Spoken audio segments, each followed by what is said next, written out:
യാക്കോബ് ശ്ലീഹയുടെ ലേഖനത്തിൽ 4-ാം അധ്യായം 8-ാം വാക്യത്തിൽ ഇങ്ങനെ പറയുന്നു: ദൈവത്തോട് ചേർന്ന് നിൽക്കുകയും അവിടുന്ന് നമ്മളോടും ചേർന്ന് നിൽക്കും. പാപികളെ, നിങ്ങളുടെ കരങ്ങൾ ശുചിയാക്കുകയും സന്നദ്ധ മനസ്കരെ, നിങ്ങളുടെ ഹൃദയങ്ങൾ ശുചിയാക്കുകയും.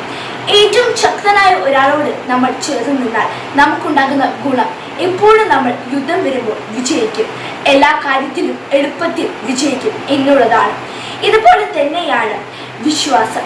സഭയിലൂടെ ശീലിക്കുന്നതും തുടർന്ന് ഈ സമയത്ത് നമ്മുടെ ദൈവത്തോട് ചേർന്ന് നിൽക്കുക എന്നുള്ള കാരണം നമ്മെ പൂർണ്ണമായി വിജയിപ്പിക്കുന്നത് നമ്മുടെ കർത്താവ് തന്നെയാണ്. മറ്റൊരു ആൾക്കും നമ്മളെ വിജയിപ്പിക്കാൻ കഴിയില്ലല്ലോ.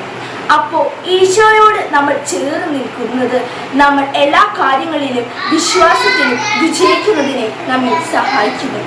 യാക്കോബ് ശ്ലീഹ തന്റെ ലേഖനത്തിൽ 4-ാം അധ്യായം 8-ാം വാക്യത്തിൽ ഇങ്ങനെ പറയുന്നു: ദൈവത്തോട് ചേർന്ന് നിൽക്കുകയും അവിടുന്ന് നിങ്ങളോട് ചേർന്ന് നിൽക്കും.